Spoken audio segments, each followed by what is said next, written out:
Hi friends, അപ്പോൾ ഇന്ന് നമ്മൾ നമ്മുടെ മഞ്ഞൾ പറിച്ചിട്ടുണ്ടായിരുന്ന ഭാഗത്ത് ഇനി വീണ്ടും മഞ്ഞൾ നടുകയാണ്.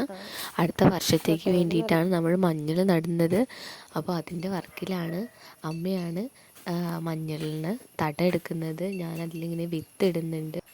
മെയ് ജൂൺ മാസങ്ങളിലാണ് സാധാരണയായിട്ട് മഞ്ഞൾ നടുന്നത്. അപ്പോൾ നട്ട് കഴിയുകയാണെന്നുണ്ടെങ്കിൽ ആ മഴ പെയ്യുന്നതിൻ്റെ കൂടെ തന്നെ അതങ്ങ് വളർന്നോളും. അപ്പോൾ നമ്മൾ വേറെ ഒന്നും ചെയ്തു കൊടുക്കേണ്ട ആവശ്യമില്ല. മഞ്ഞൾ നമ്മൾ അഡീഷണലായിട്ടൊന്നും ചെയ്യേണ്ട ആവശ്യമില്ല. നല്ല മണ്ണിൽ നല്ല രീതിക്ക് നമ്മുടെ തട എടുത്തിട്ട് കഴിഞ്ഞാൽ തന്നെ മഞ്ഞൾ ഉണ്ടാവും. ഒരു മാർച്ച് ഏപ്രിൽ മാസം ആകുമ്പോൾ നമുക്കിത് വിളവെടുക്കാനാവും. നമ്മൾ വിത്തിട്ടതിൻ്റെ ഇരട്ടി വിളവ് നമുക്കിതിനെ കിട്ടും. മാത്രമല്ല, കലർപ്പില്ലാത്ത മഞ്ഞൾ നമുക്ക് തന്നെ വീട്ടിൽ ഉണ്ടാക്കാവുന്നതേ ഉള്ളൂ. കേരളത്തിലെ ഏറ്റവും അനുയോജ്യമായ മണ്ണാണ് മഞ്ഞളിനുള്ളത്. മഞ്ഞൾ ഏകദേശം കുറച്ച് ഏരിയ കുഴിച്ചിട്ടിട്ട് നമ്മൾ ഇരിക്കുകയാണ്.